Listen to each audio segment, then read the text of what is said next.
Bonjour à tout le monde, je m'appelle Godefroy, je suis ici au Rwanda, en Afrique de l'Est et centrale un peu.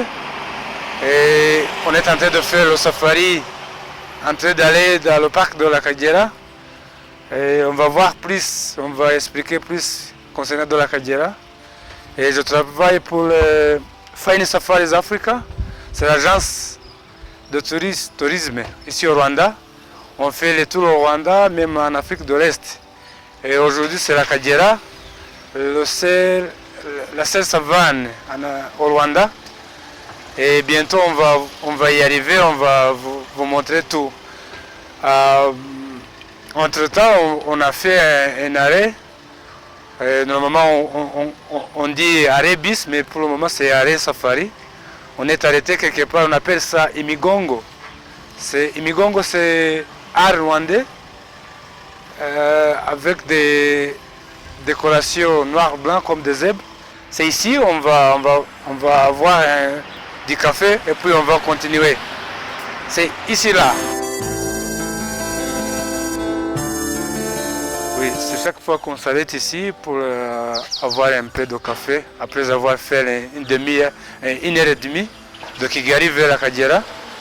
On s'arrête aussi au retour pour acheter quelques souvenirs ici.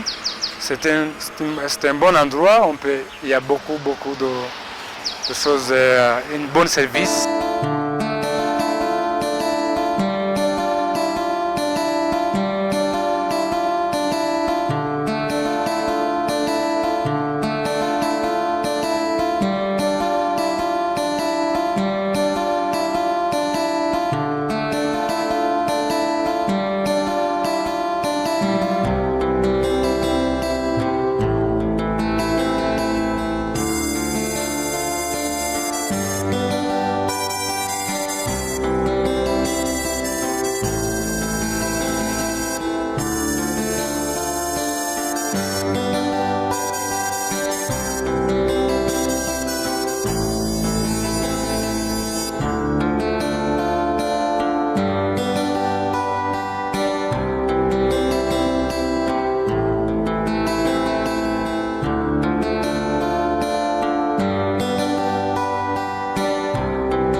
Bienvenue encore, moi c'est Godefroy encore, je suis guide ici au Rwanda, surtout les savanes, je fais surtout les savanes.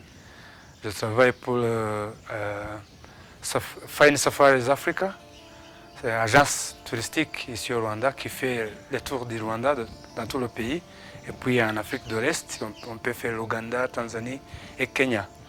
Mais maintenant on est dans le parc de la Kagera, ça c'est la réception du parc. Voilà la carte du parc, tout ça. C'est pas l'Afrique, c'est seulement la Kagera. Pour avoir idée, on est venu de Kigali. Ça c'est la carte du Rwanda. Kigali c'est au centre du Rwanda et la Kagera c'est au bord. C'est au bord entre Rwanda et Tanzanie. Si on va de l'autre côté, c'est Tanzanie. On peut voir la Tanzanie depuis ici. Comme j'ai dit, ça c'est la carte du parc. On est ici au sud. La partie verte ici, c'est les marécages. C'est pourquoi on dit que la Kagera c'est un paradis des oiseaux. Il y a plein d'oiseaux. Il y a des rapaces, il y a des cigognes et des petits oiseaux à cause du marécage ici. Et la Kagera aussi une bonne paysage, c'est incomparable en Afrique de l'Est, parce qu'on combine les montagnes, les lacs et les marécages. Dès qu'on est sur les montagnes, 1500 mètres d'altitude, on voit de l'autre côté les lacs et les marécages très, très bons. On va voir bientôt d'ici. Comme j'ai dit, on est ici au sud du parc pour maximiser les chances de voir plus dans le parc ici. Et il faut rester quand même quelques temps, quelques jours, disons 2, 3, 4 jours, parce qu'il y a des accommodations partout dans le parc. Il y a les campings, il y a les constructions de terre. On va y arriver bientôt. À l'instar dans le parc, on peut maximiser la chance de voir plus d'animaux. Parce qu'ici, c'est un peu authentique. On cherche les animaux. C'est pas organisé, c'est pas comme des zoos qu'on est sûr qu'on va voir. Ici, on cherche. On doit chercher les éléphants, les lions. On a les Big Five, les 5 majeurs. Disons les lions, les éléphants, les léopards, les rhinocéros et les buffles.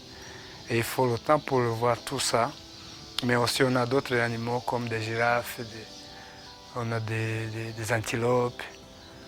Et puis des oiseaux aussi, comme j'ai dit.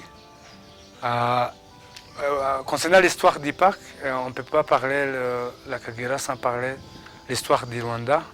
Tout le monde connaît bien. Je ne sais pas si tout le monde, mais on connaît bien qu'il y a 26 ans qu'on a eu des problèmes de guerre. On a eu le génocide de Tutsis au Rwanda, 1994. Après ça, comme tout le pays, et aussi des parcs ont eu des problèmes de braconnage. On a presque couvert le parc avec des bétails, les vaches. Et il y a eu beaucoup de conflits entre les pâturages et la vie sauvage. Et les lions qui attaquaient les vaches et les gens qui tuaient les lions pour protéger les vaches. On a presque tué tous les lions qu'on avait ici. Il y avait 300 lions avant le génocide. Tous ça ont été tués. Et maintenant, on est en train de les construire, comme tout le pays. Il y a beaucoup d'efforts dans la conservation. On a ramené les lions, on a presque 40 pour le moment. Il y a 5 ans qu'on les a ramenés de l'Afrique du Sud.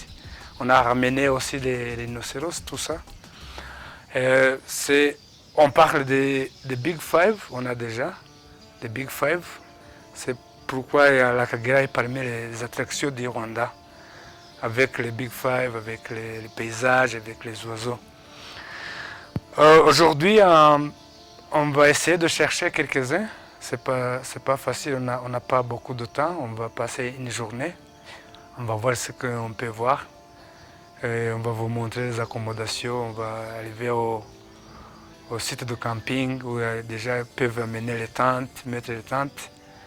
Et puis aussi, on va arriver parmi les hôtels qu'on a ici. On va y arriver, on va voir. Et j'aimerais vous montrer un peu, il y a des os, quelques exemples des animaux qu'on a ici. Ça, c'est le centre éducatif, le centre d'éducation, surtout pour les enfants qui viennent de la communauté locale. On les montre les os pour leur dire qu'il ne faut pas tuer les animaux. Ça, ils sont morts naturellement, ce n'est pas quelqu'un qui a essayé de les tuer. Mais on ramasse tout ça pour montrer aux touristes ou bien éduquer les enfants qui habitent ici. Par exemple, ici, c'est la tête d'un éléphant. Ça, c'est l'éléphant adulte. Donc, l'éléphant pèse jusqu'à 5 tonnes. Ça, c'est seulement la tête, comme vous voyez. Ici, c'est la côte. Si vous voulez comparer à moi, c'est autre chose. Ça, c'est 5 tonnes et moi, j'ai 80 kilos seulement. C'est très différent.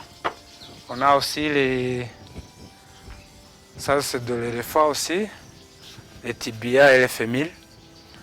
presque ma taille, j'ai 1,87 m. C'est-à-dire que l'éléphant était à peu près 4 mètres. C'est ça, c'est seulement le tibia. On a aussi, par exemple, ça c'est la peau d'un zèbre noir-blanc. Ça c'est très connu partout. Il y a aussi des petits animaux comme des tortues. Tout ça. Ça c'est la peau, c'est parmi les séripares qu'on a ici, c'est la peau d'un python. Si vous connaissez, c'est plus dans l'Amazonie c'est anaconda, ici c'est python. Ici on a les dents, ça c'est le dent de phacochère, très connu comme Pumba, Hakuna Matata. Ils sont ici aussi. Ça c'est un squelette d'un crocodile du Nil, parmi les plus costauds du monde. Crocodile du Nil. Il peut arriver à 6 mètres de longueur.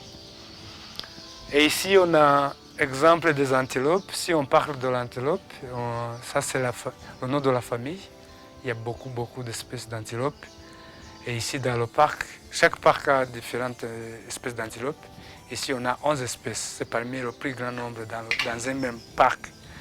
Il y a les plus grands, il y a les plus petits comme Dik-Dik. On a Impala, Kobe, Eland Cap. Ça c'est le plus grand, le plus large. Et jusqu'à 300-400 kg. Le petit ici comme 15 kg, 10 kg, 15 kg. Dik-Dik, on a tout ça. On va essayer de les voir. Comme je disais, ça devient de la girafe, hippopotame. Et ici, les os qu'on voit ici, sauf les crocodiles, autres sont des herbivores. Et puis les carnivores, on a comme j'ai dit, les léopards, les lions, ce sont des carnivores. Les hyènes, on a aussi des hyènes. Et j'aimerais bien parler concernant les activités ici. C'est pas seulement le safari diurne, on a aussi d'autres activités. On peut faire la visite de nuit, on peut faire le bâton, on fait se balader parmi les lacs ici. On a le lac Yema qui est très vaste, c'est très bon pour les oiseaux, les crocodiles, les hippopotames. Et le bateau à moteur, c'est pas les canots. On peut visiter la communauté locale, on peut voir la culture, comment on fait la bière, de la banane, comment on traite les vaches. Tout ça, on peut les voir dans la communauté. Et aussi, c'est très important de visiter la communauté parce que lorsqu'il y a une interaction entre les touristes et les gens de la communauté locale, très bon, ils gagnent de l'argent et puis ils protègent le parc. Parce qu'avant c'était le contraire. Ils chassaient les animaux pour vendre les viandes, pour avoir de l'argent. Donc il faut remplacer la braconnage par le tourisme. Donc vous êtes le bienvenu ici au Rwanda. On va bientôt commencer à faire le safari. On va voir ce qu'on voit, ce qu'on peut voir. Et chaque fois que c'est de la chance, c'est pourquoi on appelle ça en anglais game drive. Il faut chercher les animaux, ils ne sont pas partout. On va y aller. Merci. On a pris la piste de montagne. C'est pas seulement pour les paysages, mais aussi, vous voyez déjà, on a des animaux devant nous. On peut commencer par là, à gauche, à distance. On a parlé des antilopes. Ça, c'est parmi les 11 espèces d'antilopes. On les appelle topis. C'est toujours l'anthropo. On peut voir que l'autre qui est sœur, qui peut être un mâle qui a été chassé par le mâle dominant. Et là, c'est l'antilope la plus rapide. Il va jusqu'à 70 km/h. C'est comme un bolide. Et aussi, on a des zèbres là, devant nous. On a eu l'autre espèce d'antilope qui vient de traverser la route. C'est Kobe avec des gros cornes. Et avec les cornes, pour les Kobe, avec les cornes, c'est le mâle. Mais pour les topis, le mâle et les femelles ont des cornes. C'est pas facile de distinguer les mâles. Mais toujours dans un troupeau, il y a un mâle dominant. C'est surtout les femelles là-bas qu'on voit là-bas. Et après ici, ce n'est pas seulement les animaux, il y a aussi des paysages. Vous voyez les montagnes là à distance, très bon. C'est unique pour la Kagera. Autrement dit, si on parle de la savane, normalement c'est l'endroit qui est très plat. Mais ici on a tout dans un même parc. On a des montagnes, on va voir bientôt les marécages et puis les plaines. Ok.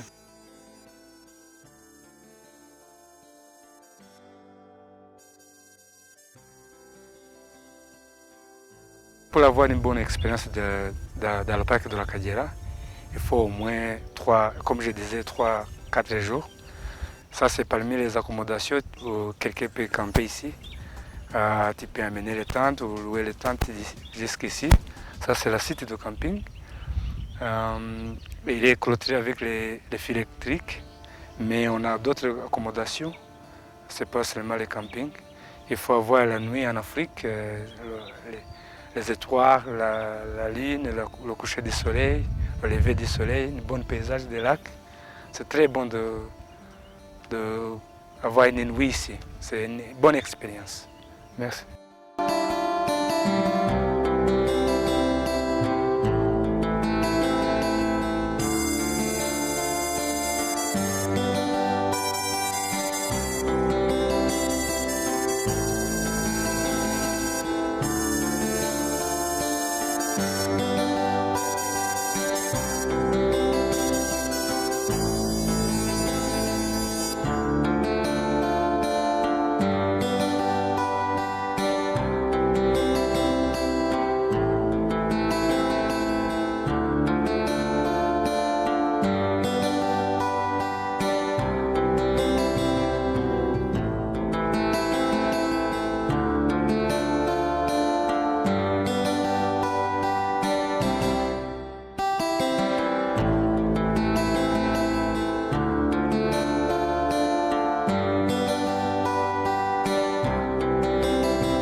Maintenant, déjà, on est au lac, au bord du lac. On peut avoir des hippopotames. Il y a beaucoup d'hippopotames ici. Il y a la vie sauvage. Donc, c'est parmi les 10 lacs ici au parc et parmi les grands lacs. Et les animaux viennent ici pour boire. On peut voir, je vois partout les empreintes. Ça, c'est l'hippopotame qui est sorti ici. Vous écoutez à distance, c'est l'hippopotame qui nous appelle. Et si on observe bien, peut-être quelque part il y a des hippopotames, des crocodiles aussi, parce qu'ils peuvent vivre ensemble. Oui, je disais que les hippopotames et les crocodiles vivent ensemble dans un même lac parce qu'ils ne partagent pas à manger, parce que les hippopotames sont des herbivores. Ils sortent toute la nuit, ils restent dans l'eau pour protéger les peaux, sortent pour manger toute la nuit. Et les crocodiles, eux, ils chassent les poissons, même les animaux.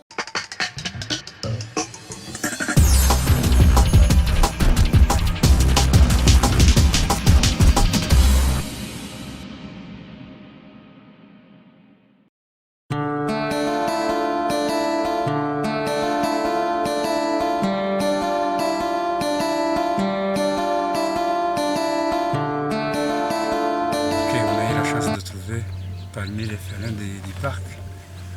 C'est une famille de lions. On peut compter 1, 2, 3, 4, 5, 6. C'est presque 8. Avec un mâle dominant, toujours. C'est parmi les lions qu'on a introduit il y a 5 ans. On a amené 7, maintenant c'est à peu près 40. C'est toujours la chance de les trouver comme ça si près. Il faut venir dans le parc de la Kagera, on a les Big Five.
Si vous voyagez avec Fine Safaris Africa, ça c'est parmi les accommodations qu'on les commande. Bonne accommodation, bon hôtel, de bonne qualité, il y a des chambres, il y a tout ça. On peut dire 3 étoiles. C'est beau avec les oiseaux, vous écoutez les chansons, des tistrés à tête noire. C'est un bon endroit pour rester longtemps dans le parc, pour avoir plus d'expérience du parc et pour faire beaucoup d'activités dans le parc. Ça, c'est une bonne qualité d'accommodation. Soyez les bienvenus. Fine Safaris Africa vous accueille avec les mains ouvertes et les bras ouverts. Merci.